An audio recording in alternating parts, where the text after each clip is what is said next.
yo, she looks guilty as hell. And then I'm looking at it and I'm saying, did you really say that? Mm-hmm. Did you really say that Caitlin Clark should thank her Heavenly Stars, that she wouldn't be worth anything if she wasn't playing in the WNBA? Did you really say? See, all of these things that Nafisha Collier brought up. The WNBA spent 27 years battling for mainstream attention. Now they finally possess a superstar, attracting millions of viewers and massive revenue. Yet, curiously, the league office is throwing a public tantrum. Stephen A. Smith just revealed something truly wild. The commissioner might actually be attempting to sabotage her own primary source of success. This isn't strictly about basketball anymore. This is about ego, authority, and blatant corporate envy. Post. Hey, Caitlin! Can you make it from there?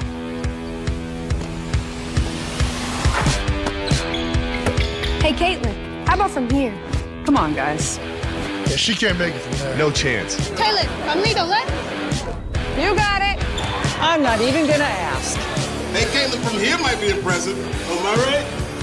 Whatever, Chet. From right here. From there! P. Has the WNBA management completely lost their perspective? Or is this the most transparent self-sabotage in the history of sports? Leave your thoughts in the comments section.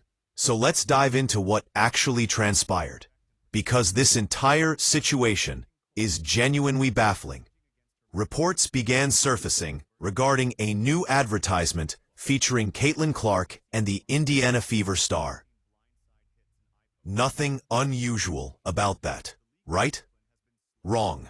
Apparently, and without our mindset, is not just aimed at Dan Sullivan, but to be respected as an expert in what happened to us. Any information you request about this situation is already in your mind. It is not discussed in this manner, or any manner as it's. This commercial sent WNBA Commissioner Kathy Engelbert and the entire league office into a total meltdown state. We're talking closed-door sessions, furious phone calls, and what Stephen A. Smith describes as absolute rage from the executive level. Now pause for a moment and consider how backwards this truly is. Your biggest star secures a massive national commercial that places your league in front of millions who might never observe women's basketball otherwise. The standard response from any competent sports body would be celebration. Pop the champagne, issue a press release, amplify it on social media, and ride that momentum all the way to the bank. But not the WNBA. Their reaction was apparently bitterness and resentment. Stephen A. Smith didn't just speculate about this. He essentially confirmed it. He has been one of the loudest voices defending Caitlin Clark all year. But his recent remarks took a much darker turn. He is not just talking about on-court friction anymore. He is exposing what he views as fundamental rot in the league's leadership. According to SAS, the atmosphere coming from WNBA headquarters isn't a celebration of their newfound glory. It is fear and jealousy, because one player has become larger than the entire organization. Let's analyze why this commercial specifically sparked such chaos. When Caitlin Clark appears in these high-budget advertisements, whether it is Wilson, Gatorade, or State Farm, she is not framed as just another WNBA player. She is presented as a cultural phenomenon, a singular force. The production value is incredible. She looks powerful, independent, and most importantly to the league office, bigger than the WNBA itself. Well, let me clarify first, because it's proxy season, right? No CEO do you just put the base pay in there. You put their bonus, you put their stock options, you put everything. Caitlin has the ability to make up to $500,000 just in WNBA wages this year. So, of course, they're just looking at a base which is collectively bargained. And actually, it's low because she's the #1 pick. She'll make a little more than that. But she also has millions and millions of dollars of endorsements. She's actually, because she declared to become pro, her endorsements are higher in dollar value. She has a global platform now, not just a U.S. platform. So she's going to do just fine, as will the top players in the league, as every league does. Also, there's comparisons to the men. Those men's leagues are 75 to 120 years old. We're tipping off our 28th season. I would say if you looked at them 28 seasons in, we're further ahead. But I realize we still have a lot of work to do. And it's all about the ecosystem. For fans, this is amazing. It is exciting and makes you want to watch basketball. But for executives like Cathy Engelbert, this represents a total loss of control. See, the league did not create that image. They did not authorize the creative vision, and they cannot control the narrative. When the commissioner sees Clark in these polished ads, she sees a player who doesn't need the WNBA to survive. Clark has her own economy, her own gravitational pull, her own empire. The rage that Stephen A. Smith keeps mentioning stems from this total loss of leverage. Usually, professional sports leagues control their players because those players need the league for their paycheck and exposure. Caitlin Clark has completely bypassed that traditional dynamic. She is making more money off the court than on it, and everyone knows it. That financial independence translates to power.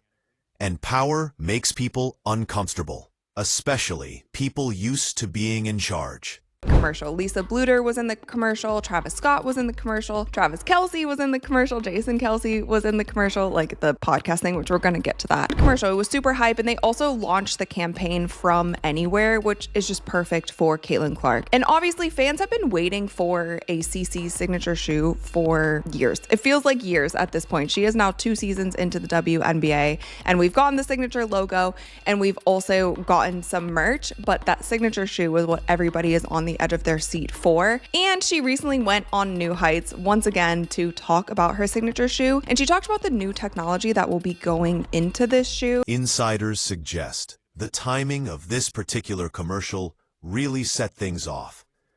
The league has been desperately trying to push a collective narrative all season. They keep reminding everyone that it is not just about one player. They want you to focus on the history, the other players, the system itself. Then, boom, this commercial drops and absolutely obliterates that messaging in 30 seconds. It reminds everyone watching that there is one person actually driving interest in this league, and it is not the commissioner. It is the girl from Iowa who can drain shots from the logo. The contrast between the WNBA's outdated, low-budget marketing efforts and Clark's premium brand deals is genuinely embarrassing for the leadership. That embarrassment is turning into anger because it exposes their failure. For 27 years, the WNBA struggled to gain mainstream attention. Then, one player shows up and accomplishes in one season what they could not do in nearly 3 decades. That has got to sting. Stephen A. Smith has been absolutely relentless about this. He has pointed out the absurdity of having a commissioner who is supposedly a business expert acting emotionally compromised because one player is getting too much attention. His argument is that the rage is actually covering up incompetence. Every time Clark lands another massive deal or stars in another viral commercial, it highlights what the WNBA failed to do for all those years. Think about it from Cathy Engelbert's perspective. You are the commissioner. You are supposed to be the business genius who grows the league. Then Gatorade, Wilson, and State Farm all do a better job marketing your sport than you ever did. That is humiliating. It exposes you as not being very good at your job. So instead of learning from it, Instead of hiring better marketing teams to match that energy, the response is apparently bitterness and resentment. SAS also connected the dots between boardroom attitude and locker room behavior. If the commissioner is rolling her eyes at Clark's commercial success, why would opposing players feel any need to show her respect? The toxicity trickles down. When leadership doesn't protect their star, when they treat her success with hostility instead of pride, it sends a message to everyone else that it is open season. This might explain some of the ridiculous hard fouls and cheap shots we've seen all season. We need to understand this rage within the context of WNBA history. For years, the league has been run by a specific group with a specific mindset. They view the WNBA as a cause, a movement, a collective struggle for recognition and respect. Then comes Caitlin Clark, who represents pure individual stardom and capitalism. She doesn't fit the mold. She disrupts the carefully constructed hierarchy. The commercial highlights this disruption perfectly. It shows Clark as a singular force, separated from the pack. The WNBA leadership spent decades trying to convince the world that the product is the league itself. They sell the shield, the collective. But Clark's brand partners sell her as an individual icon. This fundamental disagreement about what sells is causing massive friction. The old guard feels disrespected. They feel like all the foundational work they did is being ignored because some girl from Iowa can shoot from anywhere and happen to go viral. Stephen A. Smith pointed out this is the same energy behind leaving Clark off the Olympic roster. That decision was made by the old guard to protect hierarchy and send a message. You have to wait your turn, pay your dues. But commercial brands don't care about waiting your turn.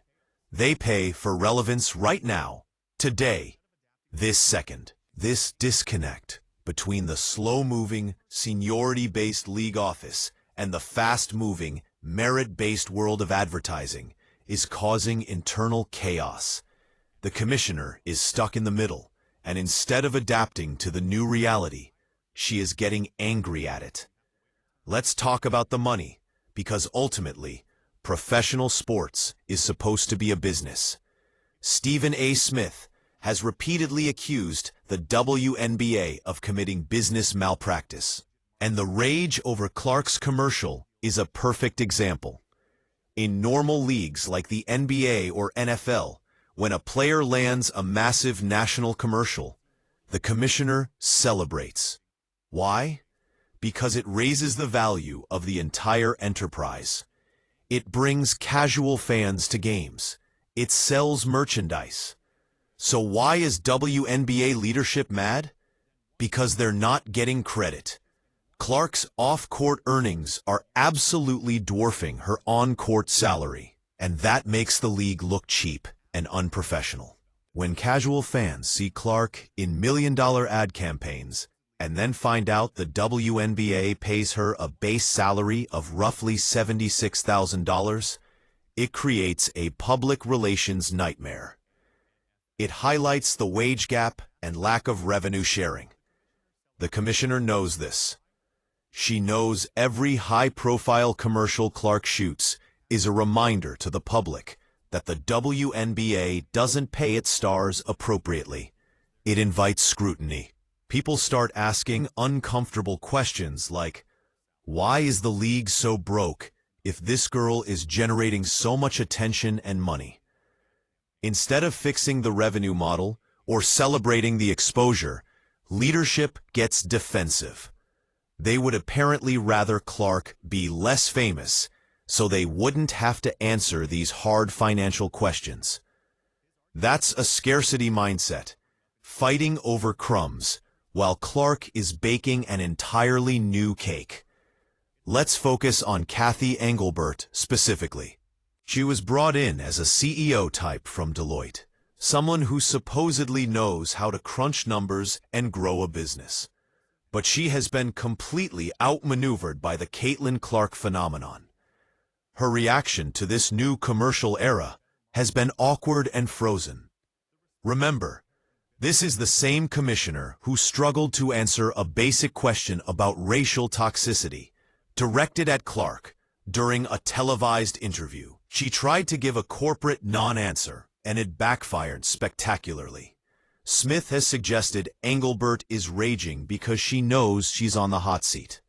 The owners of WNBA teams are business people. They see the numbers, the chartered flights Clark forced the league to adopt, the sold-out arenas, the merchandise flying off shelves. If the commissioner is seen as an obstacle to growth, if she is viewed as being petty about commercials rather than capitalizing on them, she won't last long. The rage is likely fear. Fear that she's being exposed as the wrong leader for this new era. Clark represents a pace of growth that Engelbert seemingly cannot handle. The commercial is a symbol of that speed. It's slick, fast, globally appealing. Meanwhile, the WNBA's official marketing often feels clunky and years behind. It's a clash of aesthetics and competence, and the commissioner is losing badly. Instead of matching Clark's energy, reports suggest she is just bitter about being outshined by her own player. We have to use the word jealousy, because it's the only one that fits. Stephen A. Smith has used it. Charles Barkley has used it. Usually we talk about players being jealous of each other. What SAS is exposing now is that jealousy goes all the way to the executive suite.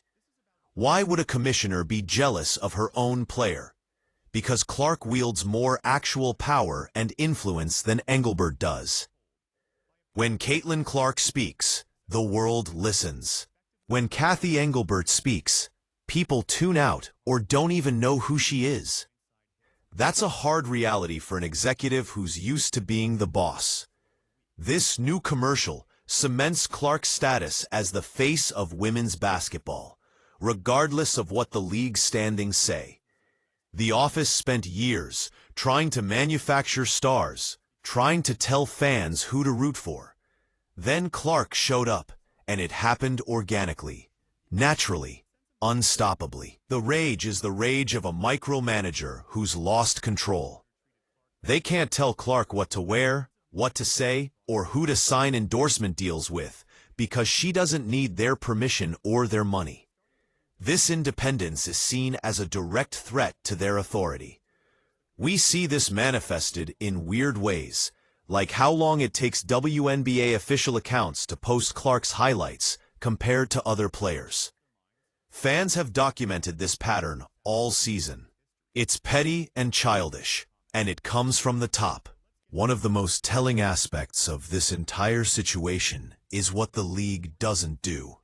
When this new commercial dropped, did the WNBA official account repost it? Did they congratulate their star on expanding the game's reach? Did they issue any press release celebrating the partnership? No. Complete silence. In the NBA, when stars drop new signature shoes or major ads, the league amplifies it because they understand it's good for the entire ecosystem. The WNBA's silence regarding Clark's commercial victories is deafening. It confirms everything Stephen A. Smith is saying. You only ignore your biggest star's success if you're bitter about it.